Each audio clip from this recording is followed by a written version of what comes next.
નમસ્કાર વિદ્યાર્થી મિત્રો અને વાલીઓ. છેલ્લા કેટલાય સમયથી તમારા બધાના પ્રશ્નો એ જ હતા કે સાહેબ ડીએલએડ એટલે કે પીટીસી ની અંદર એડમિશન ક્યારથી શરૂ થશે અને એડમિશન શરૂ થશે તો એની પ્રોસેસ શું હશે, કેવી રીતે મારે ફોર્મ ભરવાનું છે, શું કરવાનું છે, આ બધા જ પ્રશ્નો મગજની અંદર ફરતા હતા છેલ્લા કેટલા સમયની અંદર. તો આજે તમામ પ્રશ્નોનું નિરાકરણ તમારી સામે આવી ગયું છે. કેમ? તો આજે વર્તમાન પત્રની અંદર એટલે કે પેપરની અંદર ગુજરાત સરકાર દ્વારા જે ગુજરાત પ્રાથમિક શિક્ષક પસંદગી સમિતિ છે, શિક્ષણ સમિતિ છે, એના દ્વારા ડીએલએડ પીટીસી ના એડમિશનની વર્ષ 2026-27 ના એડમિશનની જાહેરાત કરી દેવામાં આવેલી છે. અગાઉ કહ્યું હતું એ જ પ્રમાણે કેન્દ્રીયકૃત પ્રવેશ છે, ઓનલાઈન પ્રવેશ છે. એ ઓનલાઈન પ્રવેશમાં તમારે કઈ પ્રોસેસ ફોલો કરવાની છે એ બધી જ જાહેરાત, ડિટેલ જાહેરાત આજે આપણને મળી ગઈ છે. તો ખાસ આજથી આપણી પીટીસીના એડમિશનની શરૂઆત થઈ ગઈ છે. તો આજથી જે ઉમેદવારો પીટીસીમાં એડમિશન લેવા ઈચ્છતા હોય એ પોતાના ડોક્યુમેન્ટ્સ તૈયાર કરી લે. કઈ પ્રોસેસ ફોલો કરવાની છે એ આજના વિડીયોની અંદર આપણે જોવાના છીએ. તો ખાસ છેલ્લે સુધી વિડીયો જોઈ લેજો એટલે તમને આખી પ્રોસેસ ક્લિયર થઈ જવાની છે. ક્લિયર? તો ખાસ આજે તો વાત કરવાની છે કે ક્યારથી ફોર્મ ભરાશે, ફોર્મની અંદર કેવી રીતે તમારે સબમિટ કરવાનું છે, કઈ જગ્યાએ સ્વીકાર કેન્દ્ર પર જવાનું છે, આખી પ્રોસેસ કેવી છે એ આપણે ધ્યાને રાખીશું. કઈ બાબતોનું ધ્યાન તમારે રાખવાનું છે એ હું અહીંયા તમને ડિટેલ્સમાં અભ્યાસ કરાવવાનો છું. ચલો, સૌથી પહેલા આપણો પ્રશ્ન એ હતો કે ભાઈ એડમિશન ક્યારે? તો આપણી ગવર્મેન્ટની ઓફિશિયલ વેબસાઇટ, હવે પીટીસીમાં એડમિશન જ્યાં સુધી પૂરું ના થાય ત્યાં સુધી તમારે આ વેબસાઇટ dpgujarat.in આ વેબસાઇટ જ્યાં સુધી તમારું પીટીસી નું એડમિશન પૂરું ના થાય ત્યાં સુધી તમારે આ વેબસાઇટને ફોલો કરવાની છે. આ વેબસાઇટ ઉપર આપણને ઓલરેડી મૂકી દેવામાં આવેલું છે. તમે જોઈ શકો છો અહીંયા કે ડીએલએડ પીટીસી કેન્દ્રીયકૃત પ્રવેશ વર્ષ 2026-27 ઓનલાઈન અરજી પ્રક્રિયા તારીખ 24/6/2026 ના રોજ સવારે 11 કલાકથી શરૂ થશે. 24/6/2026 એટલે તમારે દિવસ યાદ રાખી લેવાનો છે કે બુધવારના રોજ, આજે રવિવાર થયો, બુધવારના રોજ સવારે 10 કલાકે, અહીંયા 11 લખ્યું છે પણ સવારે 10 કલાકે તમારા ઓનલાઈન ફોર્મ ભરવાની શરૂઆત થઈ જવાની છે. એટલે કે 24 તારીખથી ઓફિશિયલ આપણને જાહેરાત મળી ગઈ છે dpgujarat.in ઉપર. તમારે આ વેબસાઇટને ફોલો કરવાની રહેશે. ડિટેલ્સ જાહેરાત આપણે જોઈએ. સૌથી પહેલા તમે અહીંયા જોઈ શકો છો કે વર્તમાન પત્રની અંદર અને અત્યારે સોશિયલ મીડિયામાં પણ આ જાહેરાત તમને મળી જશે, ફરતી થઈ ગયેલી છે. પ્રાથમિક શિક્ષણ નિયામક શ્રીની કચેરી, કેન્દ્રીય પ્રવેશ સમિતિ, પ્રાથમિક શિક્ષણ ડિપ્લોમા સન 2026-27 ના પ્રથમ વર્ષ પ્રાથમિક શિક્ષણ ડિપ્લોમા ડીએલએડ પીટીસી ના પ્રવેશ અંગેની જાહેરાત. અહીંયા પ્રાથમિક શિક્ષણ નિયામક શ્રીની કચેરીથી આપણને જાહેરાત આપી દેવામાં આવેલી છે પ્રથમ વર્ષ માટે. રાજ્યમાં આવેલ એનસીટી દ્વારા માન્યતા પ્રાપ્ત સરકારી, બિન સરકારી, અનુદાનિત અને સ્વનિર્ભર સેલ્ફ ફાઇનાન્સ અધ્યાપન મંદિરો, જિલ્લા શિક્ષણ અને તાલીમ ભવન, ડાયટ, આપણે જે દરેક જિલ્લાની અંદર એક ડાયટ હોય છે, એ ડાયટમાં ગુજરાતી, હિન્દી, ઉર્દુ, મરાઠી અને અંગ્રેજી માધ્યમમાં ચાલતા 2 વર્ષના પ્રાથમિક શિક્ષણ ડિપ્લોમા ડીએલએડ 2 વર્ષનો પીટીસીનો જે અભ્યાસક્રમ છે એમાં પ્રવેશ મેળવવા ઈચ્છતા ઉમેદવારોએ ઓનલાઈન વેબસાઇટ 2 યાદ રાખવાની છે, પીટીસી dpgujarat.in, આ યાદ નહીં રહે તો માત્ર dpgujarat.in આ વેબસાઇટ યાદ રાખવાની છે. એના ઉપર તારીખ 24/6/2026 ના સવારે 10 કલાકથી 5/7/2026 રવિવારની રજા સિવાય, રજા સાથે ઓનલાઈન અરજી તમે કરી શકશો, એટલે કે ઓનલાઈન ફોર્મ ભરી શકશો. તો અહીંયાથી તમારે તારીખ યાદ કરી લેવાની છે કે તારીખ 24/6/2026 બુધવારથી લઈ અને તારીખ 5/7/2026 સુધી તમે ઓનલાઈન અરજી કરી શકશો.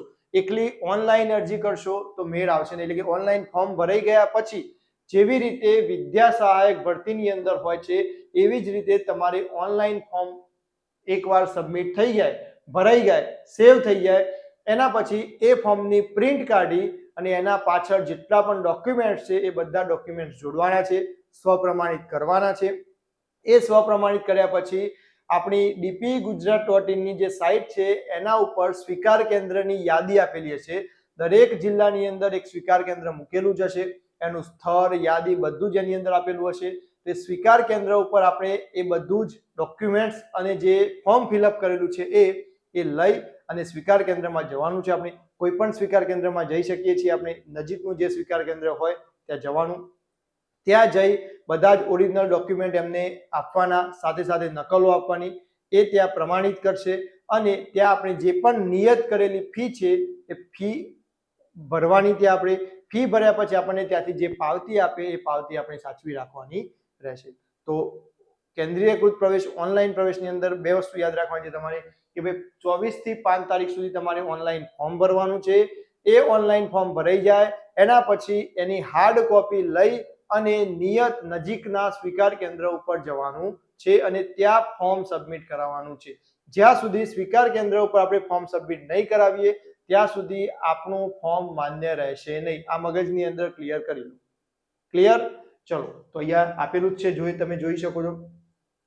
ઓનલાઈન પ્રવેશ ફોર્મની હાર્ડ કોપી આધાર પુરાવો સાથે ચકાસણી કરાવી સ્વીકાર કેન્દ્ર પર જરૂરી છે. જરૂરી ફી ફોર્મ ભરી જમા કરાવવાની, પહોંચ મેળવી લેવાની રહેશે. મેં જે કીધું એ જ વસ્તુ છે કે ફોર્મ એકલું ઓનલાઈન ભરીશું તો ચાલશે નહીં. એની સાથે સાથે એની પ્રિન્ટ કાઢી હાર્ડ કોપી લઈ, નકલો લઈ આપણા ડોક્યુમેન્ટ્સની અને સ્વીકાર કેન્દ્ર ઉપર જમા કરાવવાનું રહેશે. સ્વીકાર કેન્દ્રની યાદી જિલ્લાવાર વેબસાઇટ ઉપર મૂકવામાં આવશે. એટલે કે તમને 24 તારીખે વેબસાઇટ ઉપર દરેકે દરેક સ્વીકાર કેન્દ્રની યાદી મળી રહેવાની છે. અરજદારે પોતાના નજીકના અથવા તો એ જે ઈચ્છે એ સ્વીકાર કેન્દ્ર ઉપર જઈ અને ચકાસણી ફોર્મ જમા કરાવી રહેશે. એવું જરૂરી નથી કે તમે ગાંધીનગરના છો તો તમારે ગાંધીનગર જ સબમિટ કરાવો. તમે ગાંધીનગરના, તમારું વતન ગાંધીનગર છે પણ તમે કોઈ કામ અર્થે બીજી જગ્યાએ રહેતા હોય તો તમે ત્યાંના નજીકના લોકલ સ્વીકાર કેન્દ્ર ઉપર જઈ અને સબમિટ કરાવી શકો છો. તો આ વસ્તુ યાદ રાખવાની છે. અહીંયાથી બે ડેટ યાદ રાખી લેવાની, 24 થી લઈને 5 તારીખ સુધી ઓનલાઈન ફોર્મ ભરવાના અને એ જ તારીખોની અંદર ફોર્મ સ્વીકાર થઈ જવા જોઈએ. સ્વનિર્ભર સંસ્થાઓની તેમની મેનેજમેન્ટ કોટાની 15% સીટ, ખાસ જે સેલ્ફ ફાઇનાન્સ કોલેજો છે એમાં 15% સીટ એ પોતે ભરી શકશે. એ માટે શિક્ષણ એ વેબસાઇટ ઉપર એમને સૂચનાઓ મળી રહેશે. સૌથી ઇમ્પોર્ટન્ટ વાત તમારા માટે કે ભાઈ પ્રવેશ માટે જરૂરી લાયકાત કઈ છે? તો સૌથી પહેલી લાયકાત તો 12મું પાસ હોવું જોઈએ. અહીંયા આપેલું છે જો કે ઉચ્ચતર માધ્યમિક પ્રમાણપત્ર પરીક્ષા ધોરણ 12 વિજ્ઞાન પ્રવાહ, સામાન્ય પ્રવાહ, વ્યવસાયલક્ષી અને ઉત્તર બુનિયાદી પ્રવાહમાં ઉત્તીર્ણ કરેલ હોવા જોઈએ. 12મું પાસ હોવું જોઈએ. આ પહેલી લાયકાત. બીજી, જે લોકોએ 10મા પછી ડિપ્લોમા કર્યું છે, આઈટીઆઈ કરેલ છે, એ લોકોએ શું કરવાનું છે? તો જે લોકોએ ડિપ્લોમા કર્યું છે એ લોકોએ Gujarat secondary higher secondary education board, આપણું જે ઉચ્ચતર માધ્યમિક શિક્ષણ બોર્ડ છે, માધ્યમિક અને ઉચ્ચતર માધ્યમિક શિક્ષણ બોર્ડ છે, એના દ્વારા ધોરણ 12 સમકક્ષનું પ્રમાણપત્ર મેળવેલું હોવું જોઈએ. ડિપ્લોમા કર્યા પછી તમારે પીટીસી કરવી છે તો તમારે ગુજરાત સરકારના જે આપણું જે બોર્ડ છે એના દ્વારા ધોરણ 12 સમકક્ષ પ્રમાણપત્ર મેળવેલું હોવું જોઈએ. બીજું, જે લોકોએ આઈટીઆઈ કરેલું છે ધોરણ 10 પછી, એ લોકોએ ગુજરાત સરકાર દ્વારા જે ધોરણ 12ની અંગ્રેજી વિષયની પરીક્ષા લેવામાં આવે છે એ પાસ કરેલી હોવી જોઈએ. તો આ એની બેઝિક લાયકાત છે. પીટીસીમાં એડમિશન લેવા માટે તમારે આટલી લાયકાત હોવી જોઈએ. પછી કેટલા ટકા ગુણ જોઈએ આ પણ ખાસ યાદ રાખવાનું છે. પ્રવેશ માટે લઘુત્તમ ગુણ ઓછામાં ઓછા કેટલા ટકા ગુણ જોઈએ? તો અહીંયા યાદ રાખી લેવાનું કે જનરલ કેટેગરી માટે ઓછામાં ઓછા 50% ગુણ કુલ ગુણમાંથી, સમજાવું છું, અને કેટેગરી માટે ઓછામાં ઓછા 45% ગુણ મેળવેલા હોવા જોઈએ. જો અહીંયા લખેલું છે કે ઉમેદવારે ધોરણ 12માં નિયત કરેલ પ્રવાહોની પરીક્ષામાં કુલ ગુણમાંથી ઓછામાં ઓછા 50% ગુણ મેળવેલા હોવા જોઈએ. પરંતુ અનામત કક્ષાઓ જેવી કે અનુસૂચિત જાતિ, અનુસૂચિત જનજાતિ, સામાજિક અને શૈક્ષણિક રીતે પછાત વર્ગ તેમજ આર્થિક રીતે નબળા વર્ગના ઉમેદવારો માટે ઓછામાં ઓછા 45% ગુણ મેળવેલા હોવા જોઈએ. હવે અહીંયા કુલ ગુણ યાદ રાખવાના. સાયન્સના જે સ્ટુડન્ટ હશે એ લોકોના મગજની અંદર 3 જ વિષય મુખ્ય ફરતા હશે: કેમેસ્ટ્રી, ફિઝિક્સ અને મેથ્સ, અથવા તો કેમેસ્ટ્રી, ફિઝિક્સ, બાયોલોજી. એ 3 વિષયોમાંથી 50% ગુણ કાઢતા હશે. પણ નહીં, સાયન્સ તમારી માર્કશીટની અંદર જેટલા કુલ ગુણ આપેલા છે, 600 હોય કે 650 હોય, એમાંથી તમારે 50% ગુણ હોવા જોઈએ. આ વસ્તુ મગજની અંદર ક્લિયર કરી લો. એટલે કે જનરલ કેટેગરી માટે 50% ગુણ જોઈએ અને કેટેગરીના ઉમેદવારો માટે 45% ગુણ હોવા જોઈએ. આ મિનિમમ એની લાયકાત છે, તો જ તમે પીટીસીમાં એડમિશન મેળવવા માટે ફોર્મ ભરી શકવાના છો. બીજું, પ્રવેશનું માધ્યમ. અહીંયા માધ્યમ પણ ક્લિયર કરાવી દીધું કે ભાઈ તમે ધોરણ 10 અથવા તો ધોરણ 12 ની પરીક્ષા જે તે માધ્યમની અંદર આપી હશે એ માધ્યમની અંદર તમે પીટીસીમાં એડમિશન લઈ શકશો. મેં ધોરણ 12 ની પરીક્ષા ગુજરાતી માધ્યમમાં આપી તો હું પીટીસીમાં ગુજરાતી માધ્યમમાં એડમિશન લઈ શકીશ. મેં ધોરણ 10 ની પરીક્ષા અંગ્રેજી માધ્યમમાં આપી છે તો હું પીટીસીમાં અંગ્રેજી માધ્યમમાં લઈ શકીશ. એટલે કે ધોરણ 10 અથવા ધોરણ 12 બંનેમાંથી ગમે તે એક તમે જે ધોરણની અંદર જે માધ્યમમાં પરીક્ષા આપેલી હશે એ માધ્યમમાં તમે પીટીસીમાં અરજી કરી શકો છો પ્રવેશ મેળવવા માટે. અહીંયા ક્લિયર કટ આપી દીધું છે. તમારા પ્રશ્નોનું 90% સોલ્યુશન અહીંયા જાહેરાતની અંદર જ આપી દીધેલું છે. ક્લિયર છે? ચલો, એના પછી વય મર્યાદા. આ વખતે વય મર્યાદામાં છૂટછાટ આપવામાં આવેલી છે, તમે જોઈ શકો છો કે ભાઈ 1/7/2026 ના રોજ 30 વર્ષથી વધુ ઉંમર ના હોવી જોઈએ. 1/7/2026 ના રોજ 30 વર્ષથી વધુ ઉંમર ના હોવી જોઈએ. 30 વર્ષથી ઓછી ઉંમરના દરેકે દરેક ઉમેદવારો પીટીસીની અંદર એડમિશન માટે ભાગ લઈ શકે છે, એડમિશન માટે અરજી કરી શકે છે. અને કેટેગરીના ઉમેદવારો માટે 5 વર્ષની છૂટછાટ આપવામાં આવે છે, એટલે કે 30 + 5 એટલે કે 35 વર્ષ આપણે ગણી શકીએ.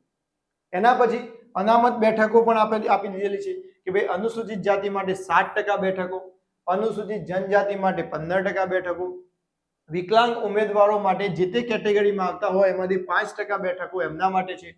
સામાજિક અને શૈક્ષણિક રીતે પછાત વર્ગના ઉમેદવારો માટે 27% બેઠકો, આર્થિક રીતે નબળા વર્ગના ઉમેદવાર ઈડબ્લ્યુએસ ઉમેદવારો માટે 10% બેઠકો અનામત રહેશે. આ ઈડબ્લ્યુએસ માટે છે. તો કોને કેટલી સીટો મળશે એ પણ અહીંયા અનામત બેઠકો આપણને આપી દીધેલી છે. પછી એનસીટી માન્ય સંસ્થાઓ માટે, આ તમારા માટે નથી, આ જે કોલેજીસ છે એનસીટી માન્ય એ લોકો પ્રવેશમાં ભાગ લેવા ઈચ્છે છે તો એમના માટે આ સૂચના આપવામાં આવેલી છે. અને આ સૂચના આજની 21/6/26 ગાંધીનગરથી આપણને શિક્ષણ નિયામકની કચેરીમાંથી આપણને આપવામાં આવેલી છે. એટલે કે આ જે જાહેરાત છે એ આજે આપણને ઓફિશિયલ આપી દેવામાં આવેલી છે પીટીસીની. તો ખાસ તમારે યાદ રાખવાનું છે. સૌથી પહેલું આ 2 તારીખો યાદ રાખી લેવાની. 24 થી લઈને 5 તારીખ સુધીમાં તમે ફોર્મ ભરી અને સ્વીકાર કેન્દ્રમાં જમા કરાવી દેજો. લઘુત્તમ લાયકાત, લઘુત્તમ ગુણ કેટલા છે એ અહીંયા આપી દીધેલા છે. એટલે તમને તમારી માર્કશીટની અંદરથી આઈડિયા આવી જશે કે આપણે પીટીસીની અંદર એડમિશન મેળવવા માટે વેલિડ છે કે નહીં, એટલે કે પીટીસીમાં એડમિશન લેવા માટે આપણે એલિજિબલ છીએ કે નહીં એ પણ અહીંયા આપણને કહી દીધેલું છે. અનામત બેઠકો, ઉંમર મર્યાદા, જેટલા પણ બેઝિક તમારા પ્રશ્નો હતા એ બધા જ પ્રશ્નો અંદર આપણને સોલ્વ કરીને આપી દીધેલા છે. ક્લિયર છે અહીંયાથી? તો ખાસ આ હતી આપણી જાહેરાત. બીજી વસ્તુ, જે ઉમેદવારો અથવા તો જે વિદ્યાર્થીઓ વાલીઓ પીટીસી માટે માહિતી જોઈતી હોય તો આપણું ક્યુસરનું વોટ્સઅપ ગ્રુપ છે. આ ગ્રુપની અંદર તમે આ QR કોડ સ્કેન કરશો એટલે જોઈન થઈ જશો. આ ગ્રુપ નંબર 3 છે. 2 ગ્રુપ ઓલરેડી આપણા ફૂલ થઈ ગયા છે. આની અંદર આપણે પીટીસી ની લગતી બધી જ માહિતી તમને આની અંદર આપણે આપીએ છીએ. પીટીસી નું એડમિશન શરૂ થયું છે તો જ્યાંથી એડમિશન થી લઈ અને અંત સુધીની માહિતી છે. એના સિવાય પણ પીટીસી ચાલુ હોય ત્યારે પરીક્ષાની માહિતી, વિષયોની માહિતી, ટેટ 1 પરીક્ષાની માહિતી, આ બધી જ માહિતી આની અંદર અમે આપતા હોઈએ છીએ. તો જો તમે આપણી સાથે જોડાવા માંગતા હોય તો આ ગ્રુપની અંદર જોડાઈ જજો. આની અંદર માહિતી મળી જશે. 2025-26 નું 2025-26 નું જે કોલેજનું લિસ્ટ છે, આ કોલેજનું લિસ્ટ આપણે આ ગ્રુપોની અંદર મૂકેલું છે તો એ તમે જોઈ શકો છો. આ વખતે નવું લિસ્ટ આવશે એ પણ આપણે આની અંદર મૂકી દઈશું તો તમને વધારે માહિતી મળી જશે. તો આ કોલેજનું લિસ્ટ અથવા તો જેટલી પણ પીટીસીની માહિતી છે જોવા માટે તમે આ ગ્રુપની અંદર જોડાઈ જજો. ઘણા બધા વાલીઓનો પ્રશ્ન એવો હોય છે કે હું મારા બાળકને પીટીસી કેમ કરાવું? તો આ ફોટો છે એ તમે શિક્ષણ વિભાગના ભરતી કેલેન્ડરનો ફોટો છે.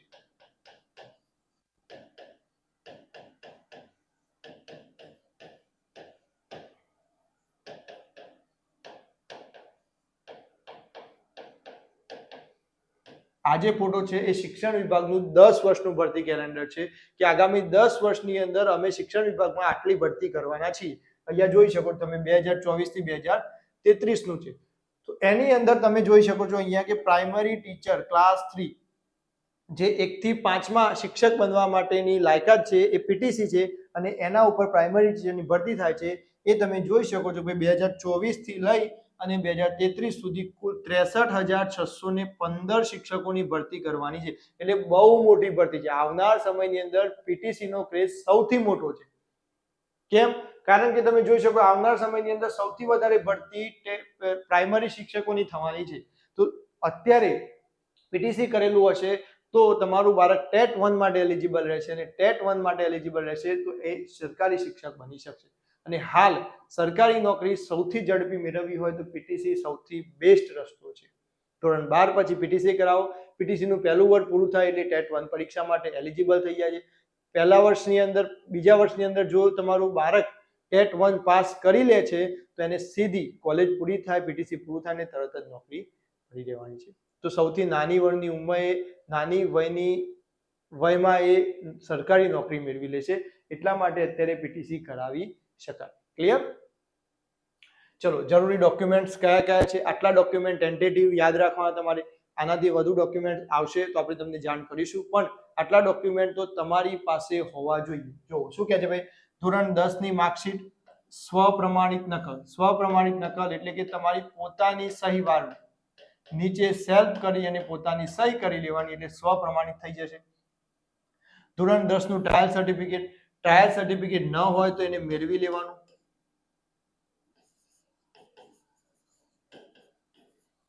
ટ્રાયલ સર્ટિફિકેટ ના હોય તો તમારે મેળવી લેવાનું છે. ધોરણ 12 ની માર્કશીટ, ધોરણ 12 ની સ્વપ્રમાણિત નકલની માર્કશીટ, ટ્રાયલ સર્ટિફિકેટ, એલસી, આ બધા જ ડોક્યુમેન્ટ તમારી પાસે હશે અને ના હોય તો અત્યારે જ બધાને કલેક્ટ કરી લેવાનું. ખાસ તમારે આ ધ્યાન રાખવાનું છે કે ભાઈ જાતિનું પ્રમાણપત્ર, જાતિનો દાખલો છે એ એક્યુરેટ છે કે નહીં એ ખાસ જોવાનું છે. કારણ કે તમને ખબર છે કે 3 વર્ષ સુધી માન્ય, નાણાકીય વર્ષ સુધી માન્ય રહે છે. એટલે આપણે જોઈ લેવાનું કે આપણો જાતિનો દાખલો છે એ અત્યારે વેલિડ છે કે નહીં, એક્સપાયર તો નથી થઈ ગયો છે તો હું એને રિન્યુ કરાવી દઉં ફટાફટ. એટલે આ ખાસ તમારે જોઈ લેવાનું છે. પછી પાસપોર્ટ સાઇઝના ફોટા તૈયાર રાખવાના છે. ધોરણ 12 પછી 2-3 વર્ષની ગેપ હોય તો ગેપ સર્ટિફિકેટ તમારે જોઈશે. ધોરણ 12 પછી તમે ભણ્યા જ નથી અને ગેપ છે તમારી તો તમારે ગેપ સર્ટિફિકેટ કઢાવવાનું છે. પણ ધોરણ 12 પછી તમે કોલેજમાં એડમિશન લીધું છે, એફવાય, એસવાય, ટીવાયની તમારી માર્કશીટો છે તો તમારે ગેપ સર્ટિફિકેટની જરૂર પડશે નહીં. અને તમારો અભ્યાસ ચાલુ છે તો તમારે કોઈ જ ગેપ સર્ટિફિકેટ કઢાવવાનું નથી. ક્લિયર? આ વસ્તુ યાદ રાખવાની. અને તમે પીએચ કેટેગરીમાં આવતા હોય તો તમારું પીએચ નું સર્ટિફિકેટ ઇમ્પોર્ટન્ટ છે, એ સૌથી પહેલા જોઈશે તો જ તમને પીએચ કેટેગરીનો લાભ મળશે. એટલે કે ટેન્ટેટિવ આટલા ડોક્યુમેન્ટ્સ તો તમારી પાસે હોવા જોઈએ. આની પીડીએફ તમને આપણા ગ્રુપની અંદર મળી જશે તો ગ્રુપમાં જોડાઈ જજો. આ બધા જ ડોક્યુમેન્ટ્સની પીડીએફ હું તમને આપી દઉં છું. એની અંદર આખી પીપીટીની પીડીએફ તમને એની અંદર મળી જશે. ક્લિયર છે? ચલો નેક્સ્ટ આગળ વાત કરીએ. હવે પ્રશ્ન થાય કે ટેટ 1 શું છે? પીટીસીમાં એડમિશન તો લઈ લીધું. પીટીસીમાં એડમિશન લેવા પાછળનો અલ્ટિમેટ આપણો ગોલ એ છે કે મારે સરકારી શિક્ષક બનવું છે અને સરકારી શિક્ષક બનવું હોય તો પીટીસી પછી ટેટ 1 આપવી પડશે. આ એટલીસ્ટ મારા મગજની અંદર ખબર હોવી જોઈએ. શિક્ષણ વિભાગે એવો નિર્ણય કરેલો છે કે ભાઈ તમારા પીટીસી નું પ્રથમ વર્ષ પૂર્ણ હોય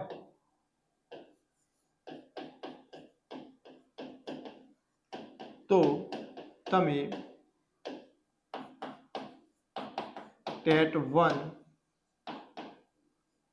આપી શકો. શિક્ષણ વિભાગનો નવો નિયમ છે કે તમે પીટીસી નું પ્રથમ વર્ષ પૂર્ણ કર્યું હોય તો તમે ટેટ 1 આપી શકો છો. આ એનો બેઝિક એટલે કે રૂલ્સ છે. તો હવે આ વર્ષે હું પીટીસી ની અંદર એડમિશન લઉં છું, મારું 1 વર્ષ પૂરું થતા વાર નહીં લાગે અને બીજા વર્ષે જો ટેટ 1 ની પરીક્ષા આવી ગઈ તો હું શું કરીશ? એના માટે ખાસ અત્યારથી જ જ્યારથી પીટીસીમાં એડમિશન લો છો ત્યારથી જ ટેટ 1 ની તમને સંપૂર્ણ માહિતી હોવી જોઈએ. એટલા માટે અત્યારે જ હું તમને કહું છું કે ટેટ 1 નો જે નવો અભ્યાસક્રમ છે એ ખબર હોવી જોઈએ. સૌથી પહેલા 2023 ની અંદર નવો અભ્યાસક્રમ બનાવવામાં આવ્યો છે. આ નવો અભ્યાસક્રમ 150 ગુણનો જ છે, એમાં કોઈ ચેન્જીસ નથી. પણ આ જે 150 ગુણ છે એને 5 વિભાગની અંદર વહેંચવામાં આવેલા છે. કયા કયા 5 વિભાગ છે? તો આરોગ્ય વિભાગ 1, બાળ વિકાસ અને શૈક્ષણિક શાસ્ત્ર, બાળ વિકાસ 15 ગુણનું, સમાવેશી શિક્ષણ 5 ગુણ, અધ્યયન અને શૈક્ષણિક શાસ્ત્ર 10 ગુણનું છે. વિભાગ 2 ગુજરાતી, તો ગુજરાતી ભાષાની અંદર અર્થગ્રહણના 15 ગુણ અને પદ્ધતિશાસ્ત્રના 15 ગુણ છે. વિભાગ 3 અંગ્રેજી, અંગ્રેજી અર્થગ્રહણના 15 ગુણ અને અંગ્રેજી પેડાગોજી, અંગ્રેજી મેથડના 15 ગુણ છે. વિભાગ 4 ગણિત, તો ગણિત વિષય વસ્તુ 15 ગુણ અને પદ્ધતિશાસ્ત્ર 15 ગુણનું છે. અને વિભાગ 5 છે એ તમારી માટે એકદમ લેટેસ્ટ સરપ્રાઈઝ છે. આ બધા જ વિભાગો તો ઓલરેડી હતા જ આપણા ટેટના સિલેબસમાં, પણ વિભાગ 5 ની અંદર સૌથી વધારે એડ કરેલો ભાગ કયો છે? તો પર્યાવરણ અને પદ્ધતિશાસ્ત્ર પર્યાવરણનું 20 ગુણ છે. જે લોકો ટેટની તૈયારી કરતા હોય અને જીકે ની ચોપડી વાંચતા હોય તો આજથી બંધ કરી દેજો. ઘણી બધી જગ્યાએ તમને ટેટની તૈયારી કરાવવામાં આવે છે, ત્યાં શું કરવામાં આવે છે? તો સૌથી પહેલા જીકે ભણાવવામાં આવે છે. અરે ભાઈ, જીકે આની અંદર તમને ક્યાંય દેખાઈ રહ્યું છે? તમે કહેશો સાહેબ દેખાય છે અહીંયા સામાન્ય જ્ઞાન, પણ કેટલા ગુણનું છે? 5 ગુણનું છે અને એની સાથે રીઝનિંગ છે. તો આ 5 ગુણનું એટલે કે 2 ગુણનું જીકે છે. તો જીકે કરવાનું જ ના હોય. હંમેશા તૈયારી કરતા હોય ટેટની તો એના સિલેબસને ફોલો કરવાનો. આની અંદર જીકે ખાસ છે જ નહીં. ક્લિયર? તો વિભાગ 5 છે એની અંદર પર્યાવરણ અને પર્યાવરણના પદ્ધતિશાસ્ત્રો પર સૌથી વધારે ફોકસ કરવાનું, કારણ કે 20 ગુણનું છે. તો આખા ટેટ 1 ના સિલેબસમાં સૌથી વધારે ભાર પદ્ધતિશાસ્ત્ર ઉપર આપવામાં આવેલો છે. ક્લિયર છે? તો તમે અત્યારે એડમિશન લો છો તો આજથી જ તમને ટેટ 1 ની બધી જ ખબર હોવી જોઈએ. અને મારું માનવું એવું છે કે જો હું આ વર્ષે પીટીસીમાં એડમિશન લઉં છું તો પીટીસીની સાથે સાથે મારી ટેટ 1 ની તૈયારી પણ શરૂ થઈ ગયેલી હોવી જોઈએ. કેમ? કારણ કે એક વર્ષ પૂરું થતા બહુ સમય લાગશે નહીં. બીજા વર્ષે તમે ટેટ 1 આપવા માટે એલિજિબલ થઈ ગયેલા હશો અને બીજા વર્ષે જો ટેટ 1 આવશે તો તમારી પાસે તૈયારીનો સમય બહુ ઓછો હશે. કેમ? અત્યારે દરેક પરીક્ષાની પેટર્ન થઈ ગઈ છે કે ફોર્મ ભરવાથી લઈને રિઝલ્ટ સુધી 2 થી 3 મહિનાનો સમયગાળો હોય છે. તમે 2 થી 3 મહિનાના સમયગાળાની અંદર આટલી તૈયારી કરી શકવાના નથી. તો મિનિમમ 1 વર્ષ સુધી તમે વ્યવસ્થિત તૈયારી કરી હશે તો તમને ટેટ 1 ની પરીક્ષામાં 110 120 ગુણ લાવતા કોઈ જ રોકી શકશે નહીં. તો જો તમે આ વર્ષે ટેટ 1 ની પીટીસીમાં એડમિશન લો છો તો આ વર્ષે જ્યારથી એડમિશન લીધું એ દિવસથી ટેટ 1 ની તૈયારી તમારે શરૂ કરી દેવાની છે. ક્લિયર? તમારું બાળક હોય તો એને પણ તમારે કહેવાનું કે આજથી જ તારે ટેટ 1 ની પરીક્ષાની તૈયારી કરવાની છે. પ્રશ્ન થાય કે ટેટ 1 ની તૈયારી પીટીસી ની સાથે સાથે કેવી રીતે કરવી? એટલે કે હું કોલેજ તો કરું જ છું પીટીસી ની અંદર મને સમય મળતો નથી. એ સમયની અંદર મારે તૈયારી કરવી છે તો હું કેવી રીતે કરીશ? તો યાદ રાખીશું કે આપણી ક્યુસર એપ્લિકેશન છે. આ ક્યુસર એપ્લિકેશનની અંદર આપણો ટેટ 1 નો long term course recorded batch, આખી સંપૂર્ણ રેકોર્ડેડ બેચ છે. 1 વર્ષની વેલિડિટી વાળી રેકોર્ડેડ બેચ અવેલેબલ છે. તમે પીટીસી કરી રહ્યા છો તો કોલેજની સાથે સાથે તમે આ કોર્સની અંદરથી પોતાની જાતે તૈયારી કરી શકો છો. આની અંદર આપણે બધા જ 5 વિભાગો અલગ અલગ ફોલ્ડરની અંદર વિડિયો લેક્ચર્સ નોટ સાથે સમજાવેલા છે. એટલે તમારે પીટીસી કોલેજની સાથે સાથે દિવસના 2 કલાક કે 3 કલાક તમે તૈયારી કરશો તો તમારું 1 વર્ષની અંદર આખી તૈયારી સંપૂર્ણ થઈ જશે. આ ટેટ 1 લોંગ ટર્મ કોર્સ 1 વર્ષની વેલિડિટી વાળો કોર્સ તમને આપણી એપ્લિકેશન ઉપર જોવા મળશે. તો હાલ તમે પીટીસીમાં એડમિશન લો છો તો જોડે જોડે તૈયારી માટે તમે આપણા કોર્સ સાથે આપણી સાથે વિઝિટ કરી અને તૈયારી કરી શકો છો. ક્લિયર છે? તો પીટીસીમાં એડમિશન લીધું છે તો આવનાર ટેટ 1 મારે પાસ કરવાની છે. આ ગોલ સાથે તૈયારી કરવાની છે અને આ ગોલ સાથે તૈયારી કરવા માટે તમે આપણી સાથે જોડાઈ શકો છો. અને આ કોર્સ આપણો અવેલેબલ છે. પ્લે સ્ટોર પર જઈ ક્યુસર એપ્લિકેશન ડાઉનલોડ કરશો તો એની અંદર તમને આ કોર્સ જોવા મળશે. ક્લિયર છે? તો ચલો, અહીંયા આપણે પીટીસીના એડમિશનને લગતી સંપૂર્ણ માહિતી પૂરી કરીએ છીએ. તમારા જેટલા પણ પ્રશ્નો હોય તમે કોમેન્ટ બોક્સની અંદર લખી શકો છો. આપણે બનતા તમામ પ્રશ્નોનું સમાધાન કરીશું. માહિતી જોઈતી હોય તો ગ્રુપમાં જોડાઈ જજો. એ ગ્રુપની અંદર આપણે તમને માહિતી આપતા રહીશું. ક્લિયર? મળીશું નેક્સ્ટ વિડીયોની અંદર. Thank you so much.